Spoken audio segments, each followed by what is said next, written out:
I'd like to thank the witnesses, in particular Admiral Gilday, General Berger. Thank you for your incredible service and to your families over decades. It's very appreciated. I've enjoyed working with both of you. I'm going to dig into this 31 amphib ship issue a lot more harshly because I just don't think what's happening right now is remotely appropriate. So, Mr. Chairman, I'd like to submit for the record a Defense One news article, Navy on the path to violate 31 amphib ship requirement in 2024, for the record. And the 30-year plan makes it clear that the Navy has no intention of meeting this statutory requirement. Last year, the Congress, United States, was an amendment that I worked on personally with the Commandant, got this in the law. It's the law. Let me read the law. The naval combat forces of the Navy shall include not less than 11 operational aircraft carriers and not less than 31 operational amphibious warfare ships, of which not less than 10 shall be amphibious assault ships. That's the law. We passed that. I want to compliment the Commandant. It's not easy to be sitting next to your boss saying, we need this, we need this, we need this. Your boss obviously doesn't agree, General. But here's the thing. There's been these discussions of balancing costs, another CAPE study that's going to come out in June 23 for the FY25 budget on amphib requirements. That's irrelevant. The Congress of the United States did the balancing, Mr. Secretary, working with the Marine Corps. It was unanimous, by the way, in this committee. You are violating the law. Would you come before this committee and say, sorry, we're not going to do 11 carriers? No way. You'd get your you-know-what handed to you. You can't do it, sir. I find it simply unacceptable that we're all just letting you say, maybe that was a suggestion by the Congress. It wasn't a suggestion. It was a mandate. So, Mr. Secretary, I'd like to just ask you right off the bat, why are you violating the law? And why does your shipbuilding plan have no remote interest for the next 30 years, as far as I can tell, of hitting the statutory mandate that we told you to hit? I have no idea what your answer is going to be, but you need to follow the law, sir. What's the answer? Senator, as a member of the executive, it is my responsibility to follow the law. Yeah? It's also my responsibility to ensure that we just don't waste taxpayer money on vessels, for example, that will never see the light of day. Okay, let me ask you on that one. This Congress has given you multi-ship procurement authorities, past 3 NDAAs. This is the 3rd year in a row that amphibs are not being procured with this cost-saving authority. So it's a little rich when you tell me about taxpayer savings when you're not using the ability to save money that we gave you on amphibs. You use it for every other ship, but not amphibs. So I'm not really buying the taxpayer argument because you're not using that authority. What is your answer to the issue that you're not following the law? And what I'm going to ask for a request on, because I'm running out of time, I'm requesting you come back to this committee soon and tell us how you're going to follow the law. That's your only option, Mr. Secretary. Another CAPE study? We did the study. We told you what to do, and you need to do it. The Commandant agrees with us. This committee agrees with us. So what is your answer to this question? You're violating the law right now. And your shipbuilding plan looks to say, hey, we're going to violate the law for the next 30 years. That's totally unacceptable. And in my view, you haven't been hit hard enough by members of this committee. You're ignoring us. Worse, you're ignoring the law. What's your answer to that? And I do want your commitment to come back here with a statement on how you're going to fix this. Senator, you have my commitment that I will come back to you with a statement on how we can fix this. And follow the law. Yes, sir. It is my intent to follow the law, and I hope that hopefully by the President's Budget 25 submission, we'll be able to be back in place with a multi-year procurement that actually looks at Not purchasing. looks at, that's not your option. We looked at it. Like I said, sir, as we develop the President's Budget 25, I will look at that as an option that we could pursue to get us back on track with multi-ship procurements for LPDs. It's not an option for you, Mr. Secretary. Committee, the Congress, the President have spoken. Thank you, Mr. Chairman. This is a big issue, and right now, the Secretary of the Navy is ignoring the Congress of the United States. It's unacceptable. Taking over as the chairman until the chairman gets back, so I'll call on myself. General Berger, you've gotten a lot of compliments on force design. I've complimented you on it previously, but it's not without risks, significant risks. You acknowledged this in your testimony last year. Like the Navy, the Marine Corps has minimum force levels that are required by Congress.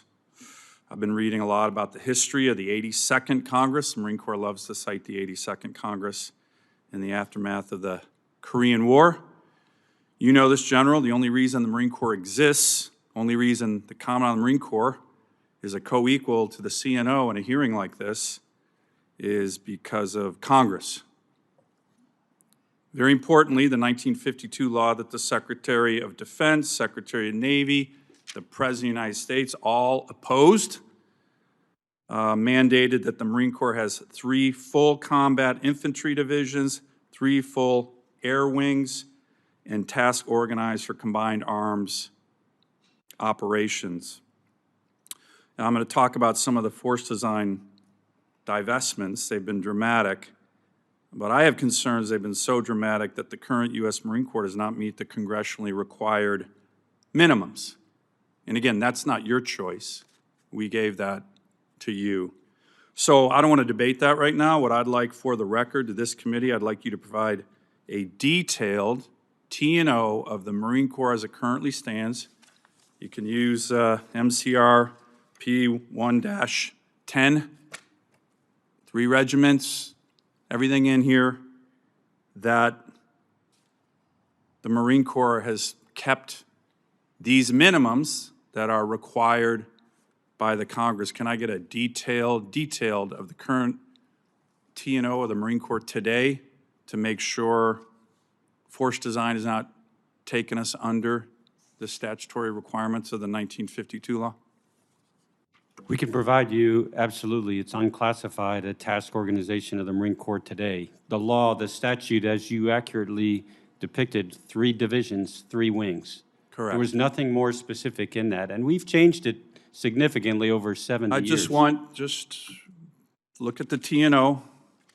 I've been looking at this. Look at the same one for the air wing, and just say that you're meeting it. Again, that's not your call. That's our call, and you need to meet that. And I'd like to see details on that. You know, I've been focused on force design more than any other U.S. senator. Again, I've been very complimentary of your bold approach. It takes a lot of guts, as Senator King said. I have been, as you know, General, frustrated by some of the answers that the committee's been provided with. I think this idea that everything has to be classified, I think even your comment to Senator Budd that, well, you get classified stuff and the other generals don't. I get classified stuff. So I think it's really in the Marine Corps' interest to be able to explain this. There is a lot of criticism of it. One of the criticisms is that the Marine Corps is creating more of a niche force focused on one combatant command with one littoral mission and putting at risk the critical statutorily mandated global crisis combat capability, kick in the door capability of the Marine Corps anywhere in the world for any contingency, not just littoral contingencies. And without 31 amphibs, I believe this is a real concern. Lieutenant General Heckel, recently as Sea Power Subcommittee, when I was asking him, said having a hearing on this. I've talked to the chairman and others. Just getting it out there. Marine Corps defend this. Critics come, and I think it's good for the Marine Corps. Would you be supportive of that, General? Senator, earlier this week, we finished another briefing, as you all have requested. That was, by our count, 429 Those are classified, briefings. those are These were- classified briefings, General. You need a hearing on this. The Congress of the United States, the biggest undertaking of reorganization of the Marine Corps in decades, merits a hearing. I don't know why you would resist that. And I don't know why we keep getting I've never classified said no to a hearing from any committee in 4 years. Okay, so would you be up for a hearing? Any hearing that's requested by a committee with jurisdiction over the military, absolutely, I would say yes to. Okay. I've not said no yet. I'm running out of time here, and I've committed to the chairman. Let me just ask one of the things that I put in this section 1023 of last year's NDAA, and again, I don't think we've gotten it in the way in which I was expecting it, and it's been classified, which doesn't help, is the extent to which the Marine Corps has divested so much capability, and I have the long list here, and it's very long. And the aviation side is enormously shocking to me, that the Marine Corps would have to rely on the Army to provide such capabilities.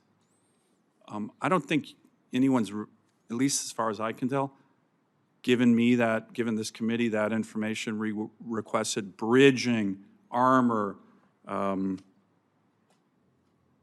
assault breaching, route clearing, MPs. There's a lot that we don't have anymore, that if we go to war tomorrow and there's a river that Marines have to cross, they can't cross the river.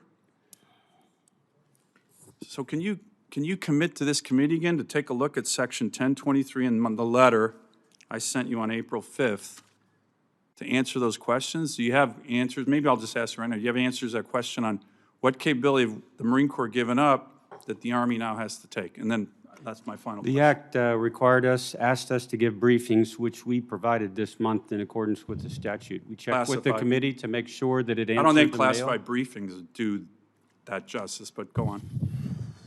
That was what was required in the NDA. It wasn't classified. I wrote it. I know what I'm talking about. It did not specify classified or unclassified. I think across the joint force, to get the whole picture of what the capability of any element of the joint force is, you need to have unclassified and classified put together so you get a better picture of both capability and capacity. The Army question? Pardon me? The Army question? What's the question again, Senator? This is in the law. The extent to which the Marine Corps is relying on the Army to provide capabilities it is divested. What requires the combatant commander to make decisions on how to employ the force, that's the combatant commander's decision, not mine. We provide manned, trained, and equipped forces, as does the other services. How they are employed, that's up to combatant commanders.